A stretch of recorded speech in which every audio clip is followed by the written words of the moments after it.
Bueno, pues bienvenidas a esta charla. Esta es una invitación de la Biblioteca del Banco de la República en Pasto. A comienzos de este año tuve la oportunidad de asistir a un taller donde hablamos de los libros de literatura infantil y juvenil que hablan de temas difíciles como la guerra.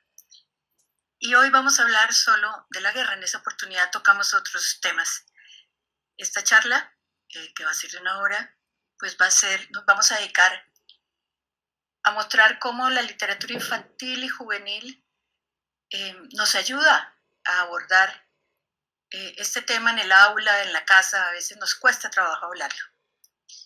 Me presento, mi nombre es Pilar Lozano, soy periodista y escritora de literatura infantil y juvenil. Tengo 20 libros publicados.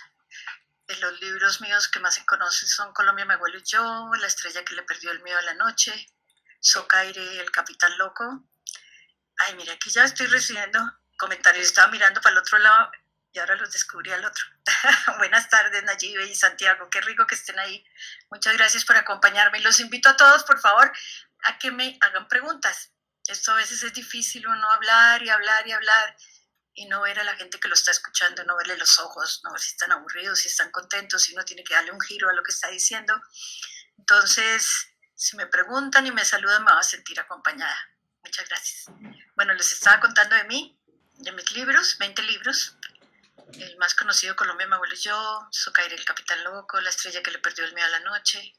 Mi último libro, que es de historia de Colombia, que se llama La historia, los viajes y la abuela. Y entre estos 20 libros tengo 3 que tocan el tema del conflicto en Colombia. Más tarde, prácticamente porque yo, como periodista, tuve que cubrir conflicto durante mucho tiempo. Fui 40 años periodista. Hace 9 me retiré del periodismo y me dedico a la promoción de la lectura y la escritura y a escribir y a viajar por toda Colombia, que es lo que más me gusta ahora, con una mochilita llena de libros y dando talleres de escritura y lectura. En Colombia, casi, bueno, muchos de los que escribimos para niños y jóvenes hemos abordado este tema. Están los libros de Irene, Paso a Paso, que aborda el tema del secuestro. Tiene Mambrú perdió la guerra, que es una historia corta, también de la vida azarosa de un niño que es hijo de líderes sociales, líderes que trabajan por recuperar la tierra. Y Gerardo Meneses tiene 3, La luna en los almendros, del que hablaremos un poco más tarde. Tiene uno que muestra ese drama tan horrible que es el cuerpo de la mujer como botín de guerra, y en este caso una niña de apenas 8 años. Y tiene otro que se llama El rojo es el color de mamá. El rojo era el color de mamá. Alberio Chavarría nos trae La niebla, no pudo ocultarlo, que es la historia de 2 niños que son testigos de un crimen cometido por paramilitares.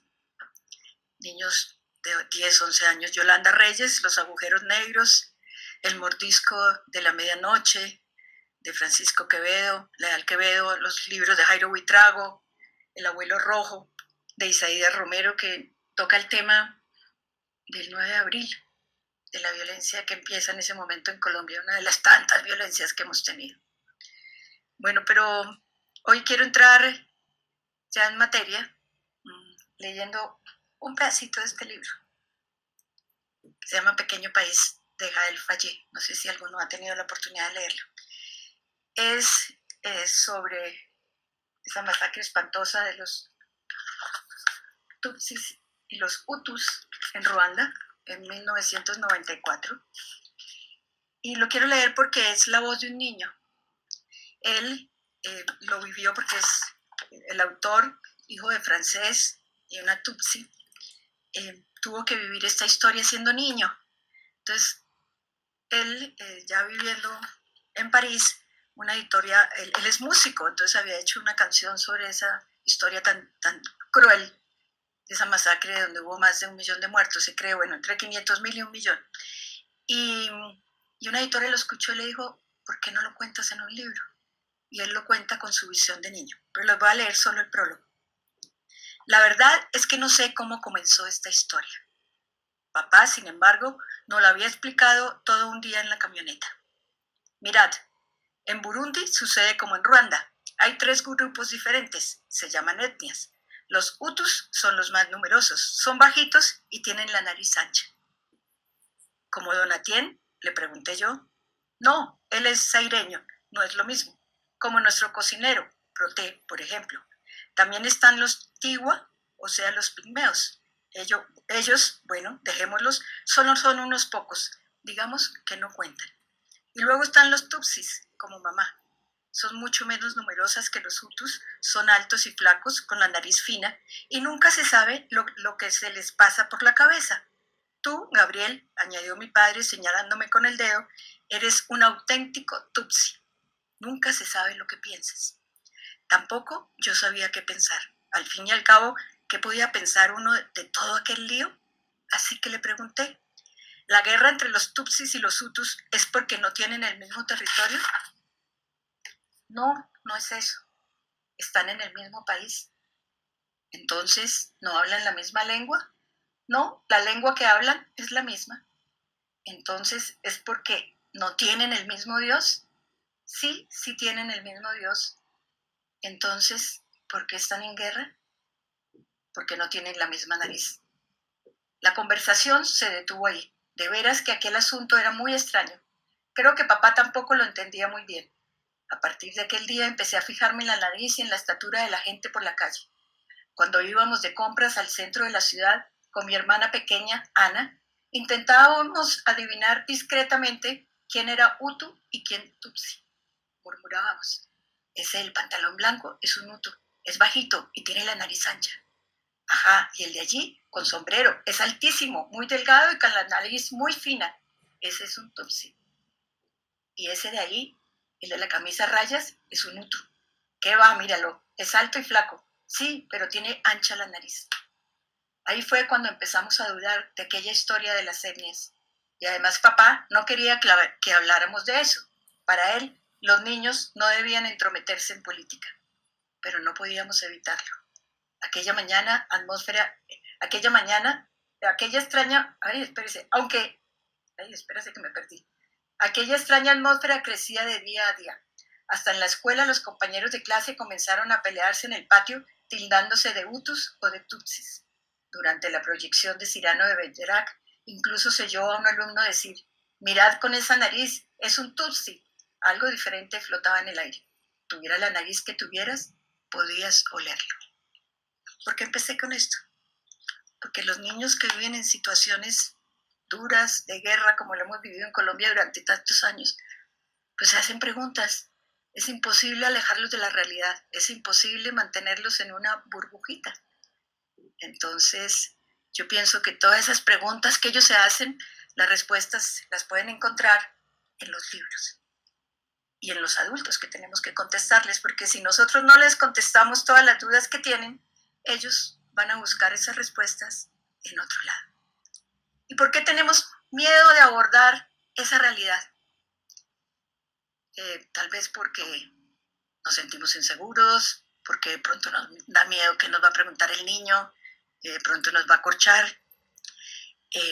También porque si somos maestros nos da miedo que el rector o que los padres de familia se escandalicen y dicen, pero ¿cómo le dieron a leer ese libro al niño? Eso no son temas para ellos. A todo eso le tenemos miedo. Y el temor más grande, yo creo, de los adultos es a las preguntas que nos pueden hacer. Y para eso, pues tenemos que prepararnos, porque son libros, los que hablan de temas difíciles, no son libros para que les entreguemos a un niño y dejárselo para que lo lea solo. Son libros que necesitan un mediador. A mí hace poco estaba con unos niños de kinder que leían un libro mío que se llama La estrella que le perdió el miedo a la noche, niños de 6 años. Y el niño más inquieto, el que más me preguntó de la historia, al final me dijo, Pilar, háblanos de la guerrilla. Me sorprendió la pregunta, claro. Y me dice, no, es que mi papá leyó en internet todo lo que tú has hecho y sabe que tú has trabajado con niños de la guerrilla. Pues me tocó responderle. Menos mal. Pero salí del paso, no crean que fue fácil. Me costó trabajo, no sabía cómo empezar a responder. Pero lo hice y yo creo que tenemos que estar preparados para esto. A Gerardo Meneses, escribió La luna en los almendros, es un libro muy bello. Por desgracia no lo tengo aquí, no lo puedo mostrar. se me desaparecieron varios de los libros que uso en este taller. Y es una historia de unos niños que viven en el campo, en un caserío, baja la guerrilla, les trae unos panfletos, uno de ellos lo guarda en la mochila y luego en un retén del ejército, pues encuentran ese panfleto y empiezan a verlos como sospechosos. Terminan siendo desplazada la familia. Entonces Gerardo estaba en un colegio donde habían leído el libro y era un colegio militar, de hijos de militares, y él le preguntó, en este libro los militares son malos. ¿Qué pasa cuando es el papá, es un papá militar el que muere? Tenemos que tener respuestas. Y para eso, ¿qué tenemos que hacer? Leer mucho, mucho de Colombia, saber de dónde viene el conflicto, las raíces del conflicto, entender muy bien que la guerra no es un asunto de buenos y malos, que la guerra tiene muchos grises y que los niños siempre nos van a hacer preguntas inquietantes y las debemos responder. Y cuando no tengamos la respuesta, también tenemos derecho a decir, mi amor, no tengo ni idea, vamos a buscar las respuestas los dos. ¿Por qué no podemos tener a los niños en una burbuja en este momento? Pues porque están con internet, con la televisión, con todo. En mi época era muy sencillo. Yo nací, ya estoy viejita. Cuando apenas estaba terminando la violencia, pues todavía en los periódicos aparecían todas esas masacres. Yo era muy chiquitica cuando empecé a entender y los trataba de coger y mi abuela me los escondía. Y cuando los adultos hablaban de la guerra que estaba desangrando el país, pues a los chiquitos nos obligaban a ir a otro cuarto. Ahora eso no ocurre. Los niños saben de todo y preguntan de todo. A un niño le llega al colegio, a la escuela, un niño desplazado y se hace muchas preguntas. El niño ve en la televisión los bombardeos en Siria y los niños saliendo, corriendo, y le pregunta al papá, ay, ¿cierto papá que eso no pasa aquí? Y sí pasa. Entonces tenemos que saber las respuestas. Y yo siempre pienso en Adolfo Ginás, ese neurólogo y científico colombiano tan maravilloso, que siempre nos ha dicho, a los niños hay que hablarles con la verdad, a los niños hay que darles contextos. Ya esa idea de la inocencia de los niños quedó atrás, atrás quedó también la idea de que la literatura tiene que ser moralista, y parte de ese cambio también se debe a que desde 1989, con la Convención Internacional de los Derechos del Niño, los niños son sujetos de derecho. Y en Colombia tenemos una ley, la Ley de Infancia y Adolescencia, desde el 2006, donde dice que los niños nacen con un vestidito de como 42 derechos y que la sociedad, la familia y el Estado tienen la obligación de protegerlos. Y por ejemplo, ahí entre los derechos de los niños está que todos, el Estado, la familia y la sociedad, tenemos que protegerlos de la guerra. Entonces, es imposible, como digo yo, alejarlos de la realidad, tienen inquietudes, y ese libro se puede convertir en un eslabón que nos ayude a abordar ese tema con nuestros hijos y también en el aula. Yo a veces pienso que en este momento de encierro que estamos, donde estamos 24 horas juntos, papás, niños, bueno, yo estoy sola, pero digamos, los padres en este momento tienen mucho tiempo para compartir con los hijos, y qué chévere que aprovecharan para hablar de esos temas que nunca se hablan, la guerra, la sexualidad, género, tantas cosas, tantas historias, el matoneo, y sobre todos esos temas hay libros, y hay libros colombianos. Entonces la literatura toca todos los temas, pero hay que saberlos tocar. No hay que, no todo es válido, creo yo. Yo creo que hay que encontrar un tono, hay que saber llegar a los niños de distintas edades, porque a medida que ellos nos van haciendo las preguntas, nosotros les podemos dar un libro más complejo sobre el tema, ¿verdad? Yo quería leerles, ahí hablando del tono y cómo contar temas difíciles, aunque esto no es sobre la guerra, pero me gusta mucho, porque miren cómo con este versito de este libro que se llama Batacazos, Poemas para Reír, de Shel Silverstein. Es un pequeñito poema que nos hace reír, pero nos hace pensar de un tema también que a veces no tocamos, que es el tema de la religión, porque hay mucha gente susceptible a esto. Descripción. Dios es gordito y bajo, dijo Fernando. No, es alto y delgado, dijo Santiago. Clara dijo, tiene una larga barba blanca. No, dijo Sara, se afeita todas las mañanas. Es negro, dijo Pedro. Es blanco, dijo Paco. Esther dijo, es mujer, estáis equivocados. Yo sonreí, pero a ninguno le quise enseñar la fotografía que Dios me había hecho llegar. Entonces, ¿sí ve cómo podemos llegar a esos temas de muchas maneras, pero hay que hacerlo con tacto, con inteligencia, y en el caso de las novelas, de las historias, yo creo que hay que tener mucho cuidado con el lenguaje. Eso lo vamos a ver ahora un poquito con más despacio, porque los libros del conflicto, como todos los buenos libros, tienen que llegarnos al alma, tienen que conmovernos, tienen que transformarnos, hacernos ir más allá, hacernos reflexionar. Son libros hermosamente dolorosos. Y uno dice, pero ¿cómo puede llegar a ser un libro hermosamente doloroso? Sí, hay libros hermosamente dolorosos. Michelle Petit, que es una experta en este tema de lectura y escritura, dice que la literatura tiene el poder de convertir en hermosos los hechos más violentos. Y es cierto. Les voy a compartir también un pedacito de este libro que estoy leyendo, de Daniel Ferreira. Y él es un escritor colombiano, muy joven, y es un genio manejando y jugando con las palabras. Y este libro es sobre la guerra de los 1000 días. Voy a leer solo un pedacito, un fragmento, para que vean cómo algo tan duro y tan cruel como la guerra puede ser hermosamente contado por una persona que tenga esa sensibilidad, que sepa jugar con las palabras. Bueno, aquí está hablando, es una novela muy larga, pero es tan bella que a uno se le hace corta porque uno no quiere que se acabe. Yo estoy señalando todas las frases bellas y creo que me tocaría señalar todo el libro porque es impresionante. Se lo recomiendo. Además, muy interesante para entender lo que dije antes, el por qué hemos estado todo el tiempo de guerra en guerra, por qué nunca hemos dejado a un lado los odios y nos hemos sentado a negociar y a construir un país donde quepamos todos. Entonces, mire, aquí el comienzo de la novela van 4 personas que se van a unir al ejército liberal.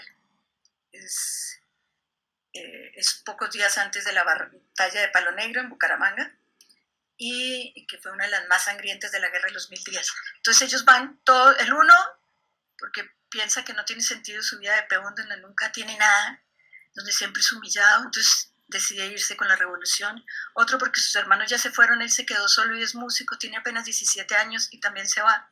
Y el carnicero que está huyendo porque tiene cuentas pendientes. Y con ellos va un guía, que es el que los recluta y los va a llevar hasta donde está el ejército revolucionario. Entonces un día llegan a una casa que está desocupada, aparentemente, aunque ven señales de que alguien está ahí, y finalmente encuentran un túnel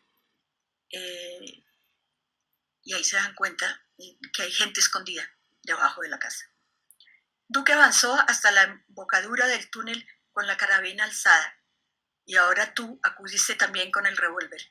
El músico solo miraba, indiferente, desde el camino. El cuchillero avanzó hasta que lo cubrió la oscuridad del subterráneo. Entonces hubo un fuerte estallido que retumbó como 100 bostezos, y en el fogonazo vieron 8 pares de ojos humanos atentos a la oscuridad. Los de 2 mujeres que sostenían las crías de la cabra en brazos, y los de una niña abrazada a la falda de la que debía ser su madre, y los del anciano que delante de ellas tenía la carabina montada con una segunda bala en la recámara, dispuesta para el primero que se atreviera a dar un paso hacia ellos. El que venga se muere. El cuchillero alzó las manos y así lo vieron salir de la penumbra caminando hacia la embocadura del túnel con los brazos en alto. Duque bajó su carabina y te hizo una señal para que guardaras el revólver también. Vamos, dijo Duque, y todos subieron al camino. Quememos esa malparida casa, dijo el cuchillero. ¿Por qué? Porque es la guerra. Los ojos de Duque y los del cuchillero parecían ser otros. Duque tenía el ceño fruncido de los que siempre están ofuscados. Los ojos del cuchillero se habían transformado extrañamente en 2 diminutas bolas de fuego y rayas de arterias sanguíneas.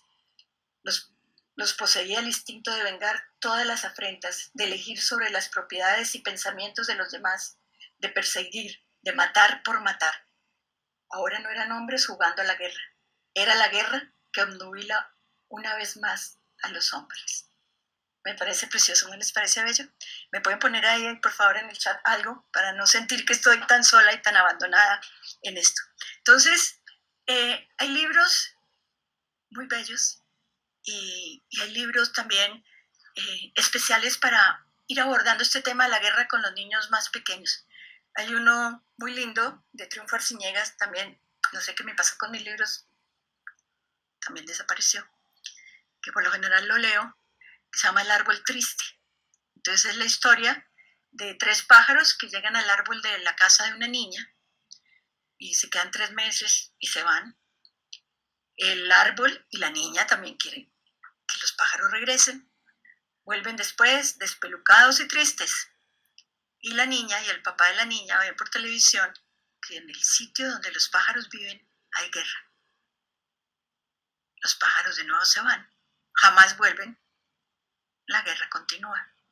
Y en ese libro hay frases que son, además para los niños, que les ha tocado vivir el conflicto como un reflejo claro de lo que eso es, de lo que es vivir en medio de las balas.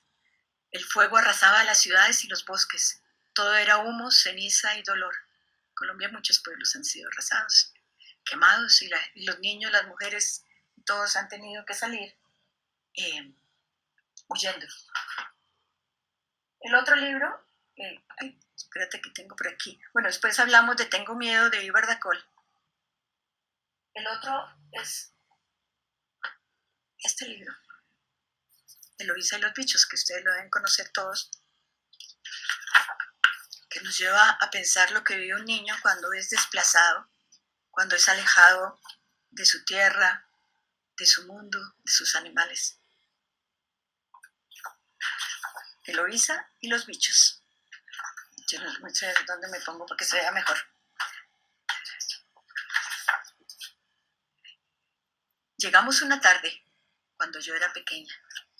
Mientras papá buscaba trabajo, me quedaba en la escuela, como un bicho raro. Al principio era difícil no ser tan diestra con los deberes y ser la más pequeña de la fila. O que los recreos fueran tan largos, casi tan largos como la espera en las rejas. Volvíamos a casa sin hablar con nadie y algunas veces nos perdíamos en la ciudad. Pero así aprendimos a conocerla. Con el tiempo ya me sabía el camino a la escuela y no me importaba tanto que papá me dejara, porque los días pasaban rápido. Poco a poco nos hicimos a un lugar, pero nunca olvidamos lo que había quedado atrás. Es verdad que no nací aquí, pero en este lugar aprendí a vivir. Creo que no lo mostré bien, esto es muy complicado. Bueno, por ahí nos muestra toda la angustia de una niña campesina de pronto, que llega a la gran ciudad, que llega desplazada, que es un bicho raro por todo, por la manera como habla, porque de pronto no es tan buena en matemáticas como los niños de la ciudad, porque dice palabras extrañas, porque juega a otras cosas. Y entonces todos la miran como si fuera un bicho raro. Este libro, precioso, para los más pequeños. El otro libro también que nos sirve mucho, les voy a leer solo como para que también nosotros los adultos entendamos este tema de la guerra. Es el enemigo. Bueno, una vez le escuché a una bibliotecaria que decía, estoy organizando la biblioteca y yo no sé dónde ponerle un libro álbum, si lo pongo en adultos o en niños, porque son libros que nos dejan grandes reflexiones y que uno dice, bueno, esto es para niños o de verdad es para adultos, es para todos. Les voy a mostrar solo una página. Entonces ahí nos muestra el absurdo de la guerra. La guerra nos crea millones de enemigos. Los Hutus y los Tutsis eran del mismo país, hablaban la misma lengua, todo igual. Un día los Hutus estaban casados entre ellos, eran hermanos, y un día llegan al poder los hutus y deciden que los otros les están quitando lo que es de ellos. Entonces, espérate que yo tenía marcada aquí una página, y aquí está. Entonces, este libro, a ver si lo puedo poner mejor. Entonces nos muestra los dos enemigos, dos personas iguales. Aquí está un enemigo, espérate, está al otro lado. Y aquí está el otro enemigo, pensando lo mismo, sintiendo lo mismo, con el mismo miedo. Exactamente, el mismo miedo. Uno dice, aunque tenga hambre, espero que el primero que encienda su fuego sea el enemigo, porque si yo enciendo el mío, él podría acercarse y moriré. Y el otro piensa, pero a veces tengo tanta hambre que enciendo el fuego yo primero. Justo después, el enemigo enciende el suyo. Este libro es maravilloso porque de verdad nos sirve para entender esa sin razón de la guerra.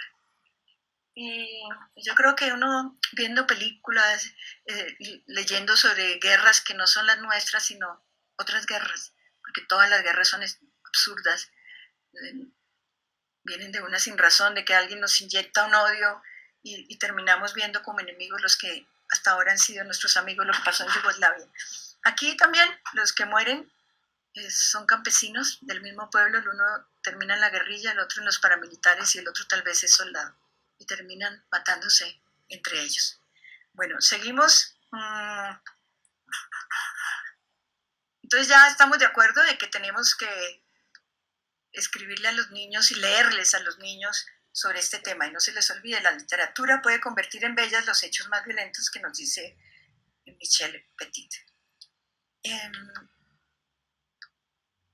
Voy a hablarles ahora. Entramos con mis libros, que son 3. Este y este.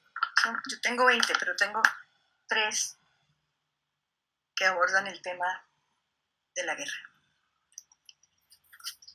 No sé si hasta ahora hay alguna pregunta, por favor, preguntas, porque uno hablando solo como que se siente como perdido. Era como mi sombra. Es una novela que escribí. Fue la segunda que hice sobre el conflicto. Bueno, primero hablemos del primero para darle como un orden a esto. Crecimos en la guerra. Este libro son crónicas sobre cómo la guerra ha afectado a los menores de 18 años. Se supone que en Colombia hay más de 2 millones de niños víctimas del conflicto. Bueno, son cifras que nunca serán ciertas y que finalmente nadie puede saber con certeza. Además, es una guerra que ha afectado generación tras generación. Los que viven en algunas zonas del país, los que viven en el Catatumbo, los que viven en Nariño, Putumayo, tuvieron unos añitos como de respiro, pero la guerra continúa. Tiene 7 capítulos.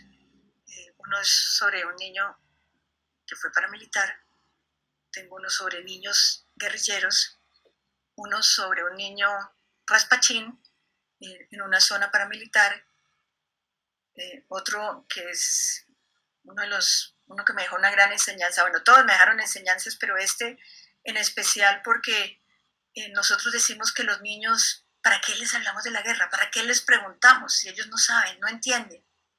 Y los niños saben y entienden más que nosotros. No somos basura tiene que ver con la limpieza social. Estuve en un barrio que queda como en ese límite que uno no sabe dónde termina Bogotá y dónde empieza Soacha, ahí en Ciudad Bolívar. Barrios de invasión, casi todos de desplazados. Y llegué, y por lo general, para hacer estas crónicas, donde los niños son los que hablan y me cuentan cómo viven la guerra y el conflicto, yo leía, me acercaba a alguna organización que tuviera proyectos lúdicos con ellos. No les iba a decir desde el primer día, bueno, es que vamos a hablar de la limpieza social. Llegaba y trabajaba, leíamos libros como Tengo miedo de Ivar Dacol, y leíamos otros libros que no hablaran de cosas de miedo, sino de fantasía y de soñar. Pero la literatura nos permite acercarnos a los niños para que nos cuenten esas historias que los atormentan. Bueno, yo había llegado un día a la zona el día anterior, había hablado con la que trabajaba en esa ONG y le había contado lo que yo quería y me permitió acercarme a los niños, y ya la idea era que cuando ya tuviéramos confianza, con el grupito con el que yo quisiera trabajar, pues hablara con los papás para pedirles permiso y hablar con ellos. Pero al segundo día una de las niñas estaba esperando a su amiga que estaba en el comedor comunitario y nos pusimos a hablar. Y en un momento me dice, sí, ¿sabes? Aquí los jueves y viernes hay limpieza social. Y yo dije, no, ¿y eso qué es? Me dice, es que sube un carro, casi siempre negro, sin placas, y mata a los niños. Y yo le dije, yo hice cara de que no sabía, y la niña se había quedado callada, alzó la cara y me miró y me dice, ¿y sabes qué? A mí me da mucha rabia, porque limpieza tiene que ver con mugre, con basura, y nosotros no somos basura, somos seres humanos. Una niña de 10 años con esa reflexión. Entonces, nosotros seguimos mirando a los niños como si fueran menores, seres que no piensan, que no opinan, que no saben. Se nos olvida que son sujetos de derechos y que uno de los temas que ellos más resienten de que les violen su derecho es el derecho a hablar, a expresarse. Entonces, este libro me sirvió para darles voz. Todos los personajes de estas historias tienen 8, 9, 10, 12, 14 años, creo que tiene el mayor. Mi cuerpo es una colcha de remiendos, trata del tema de las minas antipersona. Las víctimas de esta arma no convencional de guerra, la mayoría son los soldados, pero dentro de la población civil son los niños, porque los niños pues ven un objeto extraño, les llama la atención, lo cogen, llegan corriendo a la casa a mostrárselo a alguien y explota. Entonces, la historia de una niña, hay muchos, no solamente las minas antipersonas, muchos objetos explosivos, MAC y MUC, me acuerdo que aprendí eso, y es la historia de una niña que pierde a sus abuelos y a su padre en una casa bomba. Pero después, con ella, aquí en el CIDEC, donde estuvo para que le pusieran la prótesis porque había perdido una pierna y su cuerpo quedó como una colcha de remiendos, como ya lo decía, conocí a niños víctimas de estas bombas, ciegos, sin brazos, sin piernas.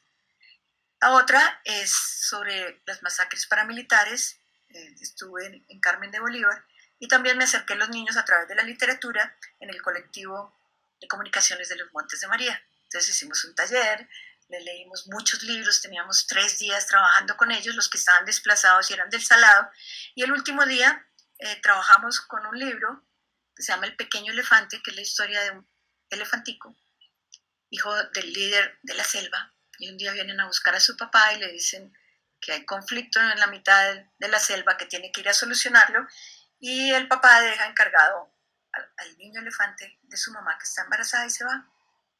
Pero a los 2 días empiezan a ver humo que sale de allá en la selva, entre los árboles. Después ven que salen muchos animales despavoridos. Y cuando los niños que han vivido esto oyen ese cuento, empiezan a contar, porque ellos recuerdan y todo eso no es ajeno. Entonces empezaron a contarnos la historia del Salado y hubo momentos muy duros porque los niños lloraban y lloraban. Entonces los abrazamos y les dijimos, no, si no quieren contar, no contemos más, juguemos, hagamos algo. Y ellos mismos quisieron contar. Una niña me dijo, es que yo tengo eso aquí guardado en el corazón y nadie me había preguntado, yo lo quiero contar. Ese es una infancia llena de miedos. Una niña con oreja de duende llegó al cielo.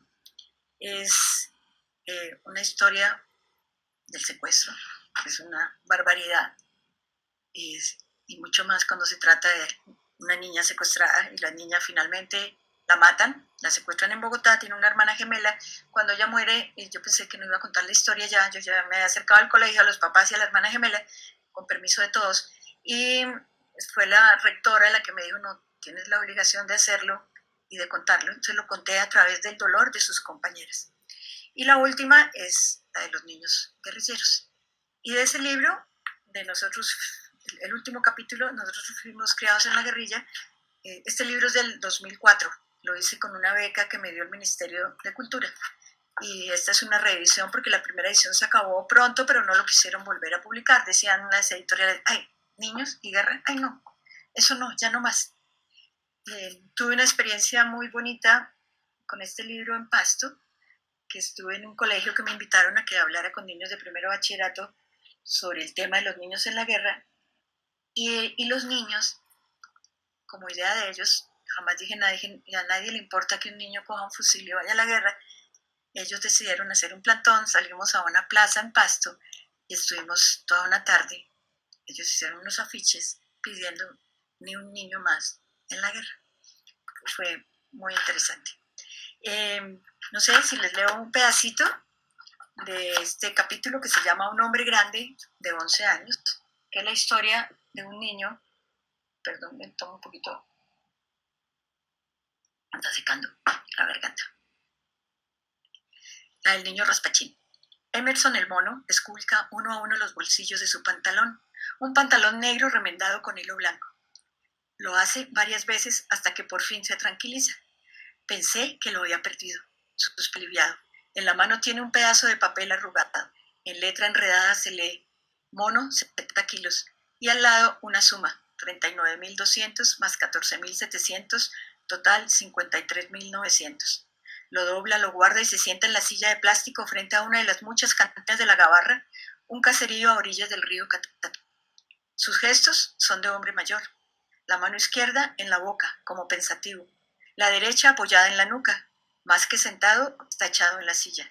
No se le ve la cara debajo de la enorme chucha roja.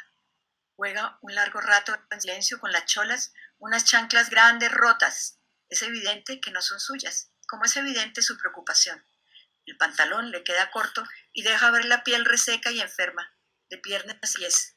Estoy cambiando de cuero, explica cuando que lo mira. Lleva un día entero esperando al patrón. Varias veces ha bajado al muelle de los Maderos, uno de los 3 que tiene el caserío. Varias veces ha corrido detrás de un conocido para preguntar por Willy, el dueño de la finca.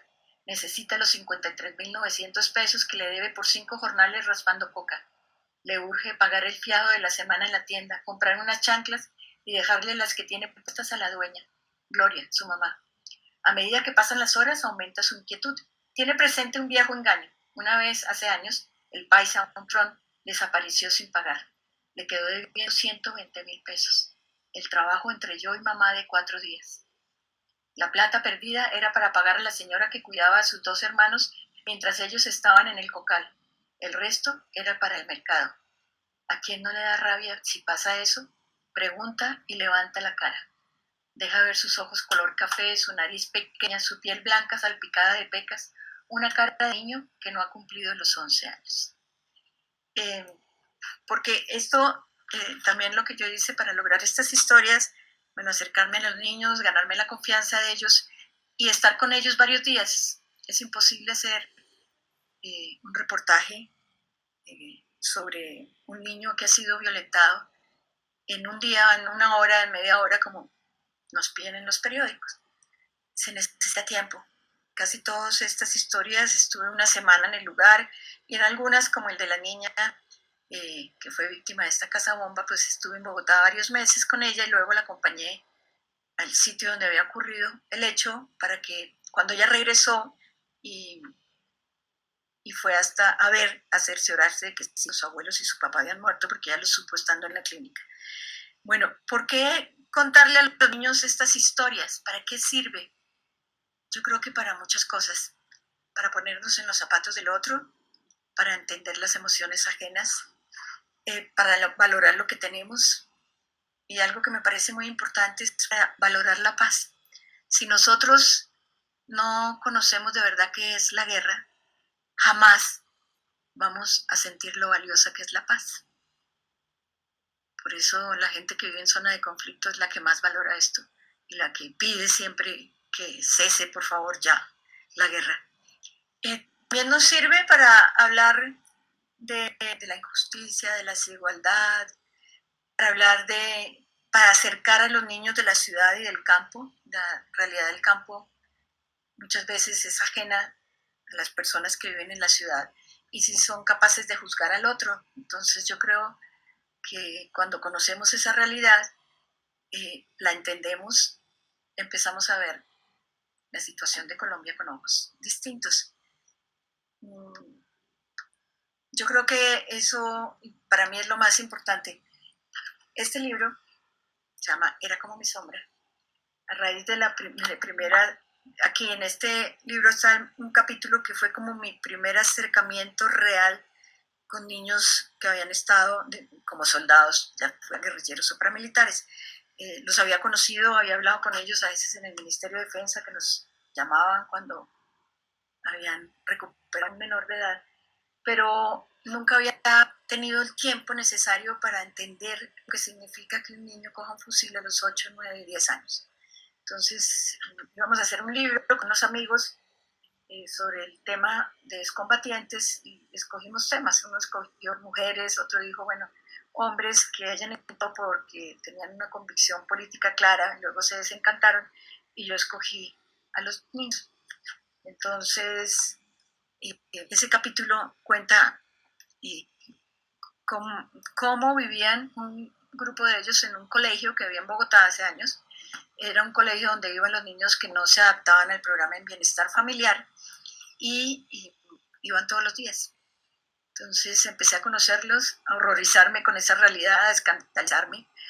Y yo siempre, desde un comienzo, dije, yo quiero escribir esto a través de la literatura. ¿Por qué? Porque la literatura me permitía ir más allá, no limitarme, como en el caso de Crecimos en la Guerra, que son crónicas, a contar historias puntuales, lo que le pasaba a un personaje tenían que ser lo que le pasaba a él y no más, sino poder abarcar a través de un relato todo lo que más me había impresionado de conocer esta realidad. Entonces nació Era como mi sombra, empecé a buscar cuál sería el personaje. El primero que había pensado que podía ser era un niño que entraba a la guerrilla para vengar a su mamá, a la cual había matado a los paramilitares. Entonces, finalmente a él lo matan y un día me di cuenta que conocía a dos de ellos que tenían una amistad muy peculiar porque eran demasiado distintos. El polo opuesto, el uno muy inteligente, astuto, una persona que quería ser profesional, y el otro mucho más elemental. Entonces el uno arrastraba al otro, el uno era la sombra del otro. Entonces a través de ellos pude contar muchas cosas de conflicto. Y escribiéndolo también aprendí cómo, eh, cómo tenemos que tratar estos temas para los más pequeños. Este libro estaba pensado para a partir de los 15 años, era lo que pensábamos, pero lo han leído niños más pequeños. Una vez me encontré con una profesora que leyó este libro con niños de 12 años. Cuando yo supe eso, no, a mí me pareció terrible. Me puse hasta brava. Pero ¿cómo se le ocurre leer ese libro con niños tan pequeños? Me dijo, no, Pilar, es que ellos necesitan ver ese libro, necesitan leerlo. Lo trabajó durante 6 meses y entre otras, durante esos 6 meses puso una cartulina muy grande en la pared donde decía por qué los niños no deben ir a la guerra, y los niños iban escribiendo. Y también hizo 2 carteleras, una que lo que yo pensaba de los niños en la guerra antes de libro y lo que pensaba ahora.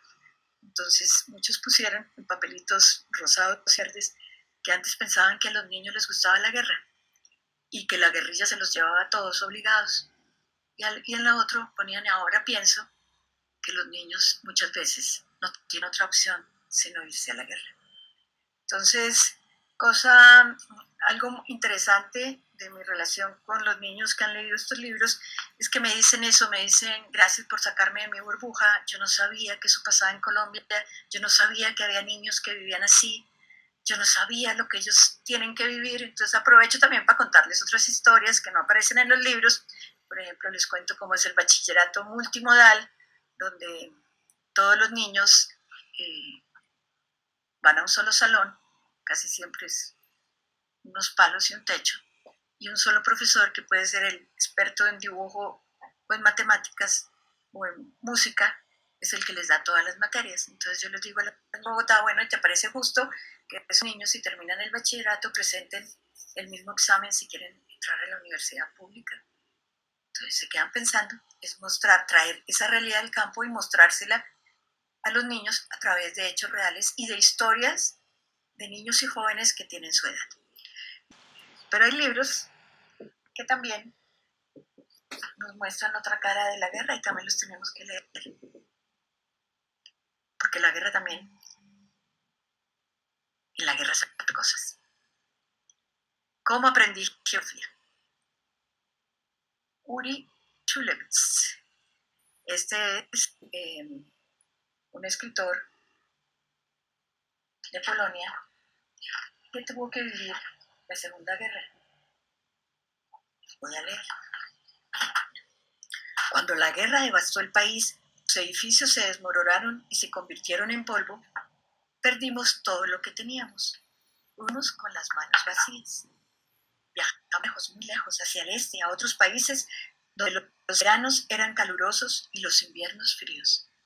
A una ciudad con casas hechas con barro, paja y estiércol de camello, rodeadas por estepas polvorientas, quemadas por el sol. Vivíamos en un pequeño cuarto con una pareja que no conocíamos. Dormíamos sobre un suelo sucio. No tenía ni juguetes ni libros, pero lo peor de todo era que la comida escaseaba.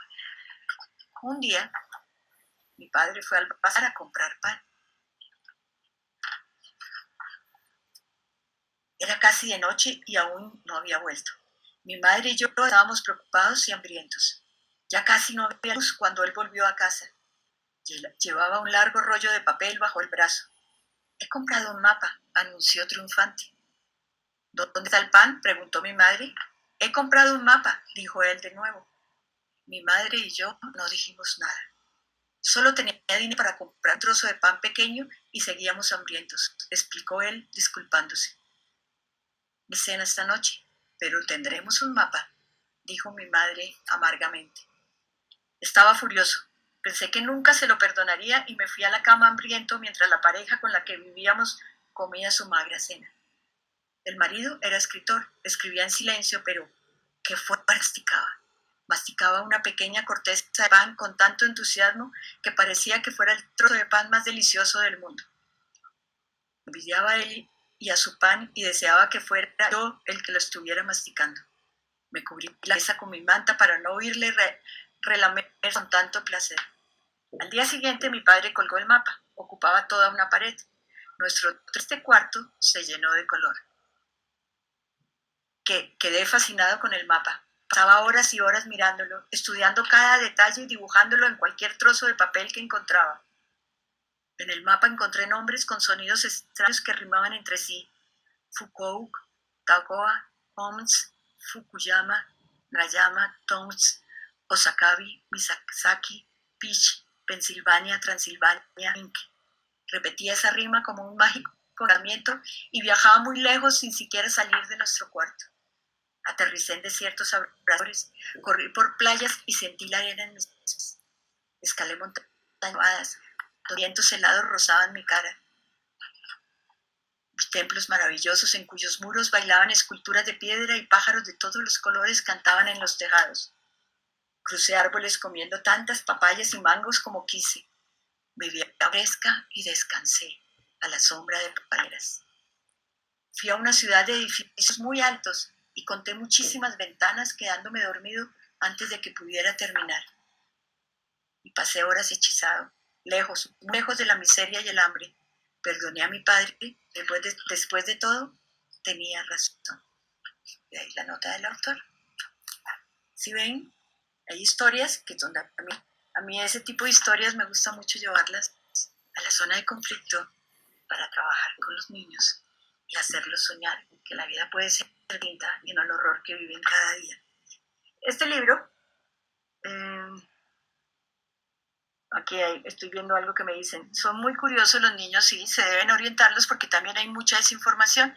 Yo creo que sí, es el gran problema, hay mucha desinformación y por eso yo creo que tenemos que estar preparados y leer mucho la historia del país, de por qué estamos y no podemos salir de esta guerra, para poderles explicar a los niños.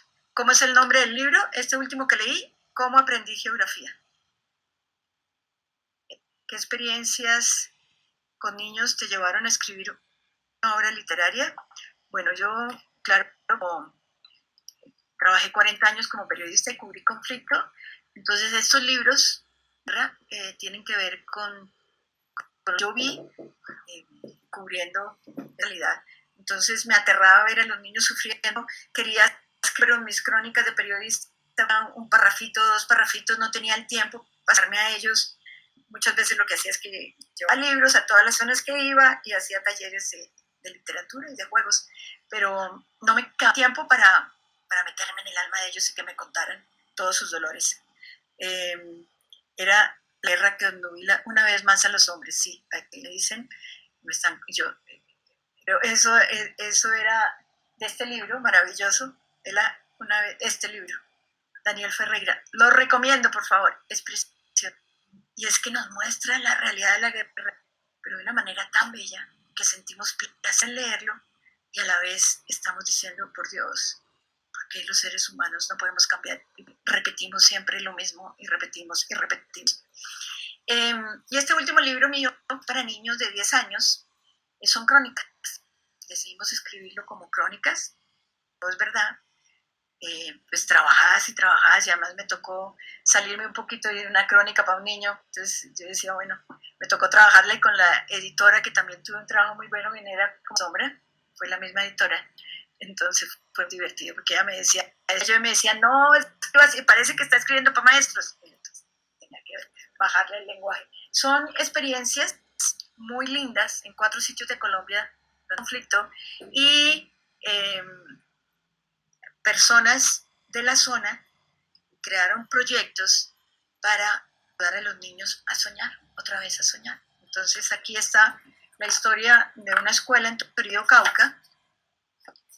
Entonces en esa vereda se iban todos los niños a la guerra, muchísimos, porque cuando terminaban la primaria no había plata para seguir estudiando en el pueblo.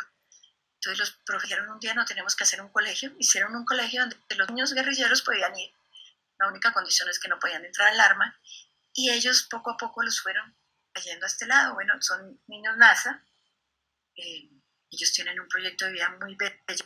Entonces los fueron, el niño que le gustaba la música, lo dejaba que estuviera muchas horas en clase de música, el que le gustaba el fútbol, que jugara fútbol. Un niño que llevaba muchos años en el monte caminando, se convirtió en el guía, porque muchas clases en ese colegio se hacen en la montaña, salen a caminar. Entonces, el guía era él. Entonces, a ellos los hicieron sentir importantes. Sintieron que lo que ellos sabían, con lo que ellos hacían, podían aportar. Porque muchas veces todos estos proyectos para volver a la vida civil, como es niños, a los niños que han estado con un arma, pues no los hacen sentir que son valiosos, que los queremos y queremos que estén a este lado. Entonces, los niños dicen, bueno, yo allá me sentía importante, allá era alguien, aquí no soy nadie. Aquí uno me decía, aquí yo soy como una cucaracha que me pueden aplastar. Entonces, esa historia es muy linda.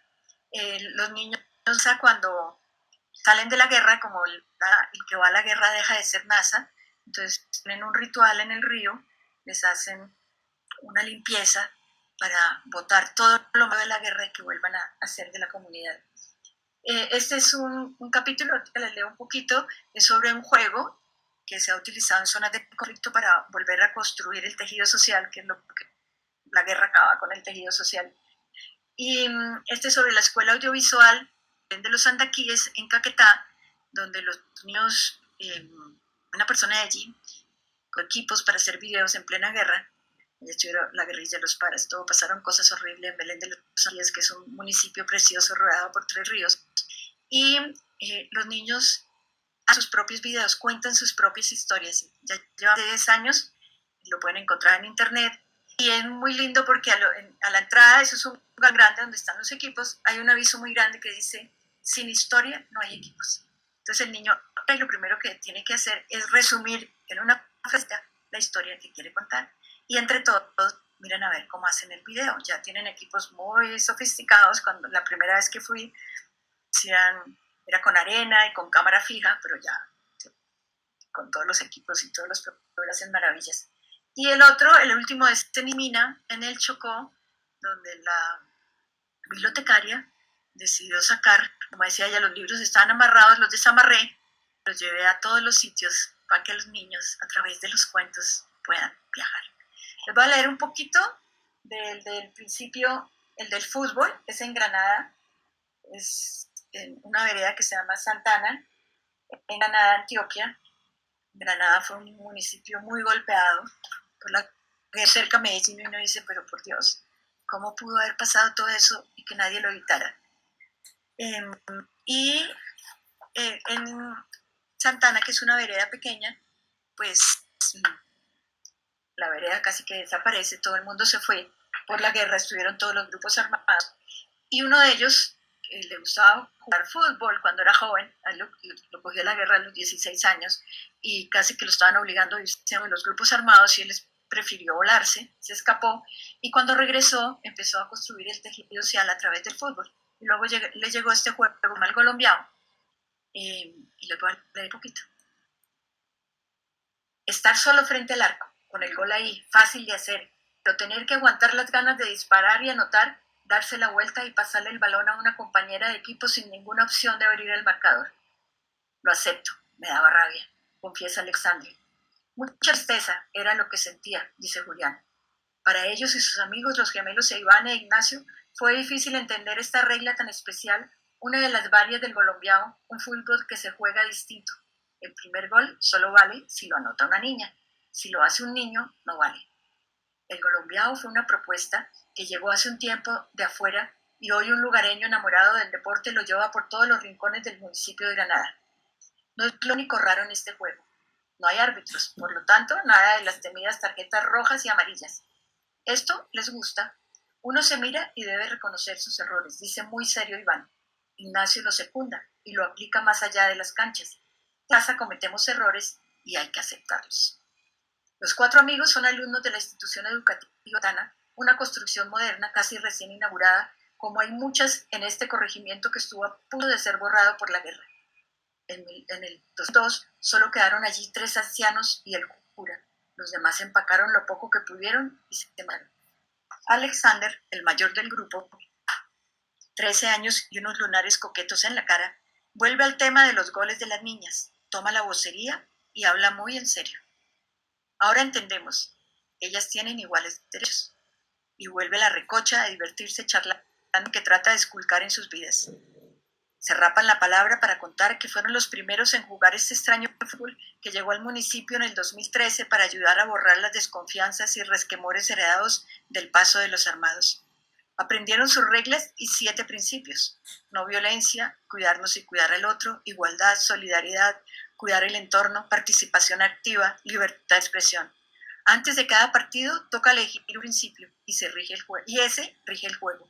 Un ejemplo: en una escuela escogieron la igualdad, hicieron un trato, jugar en silencio para que un compañero sordomudo no se sintiera distinto. Entonces,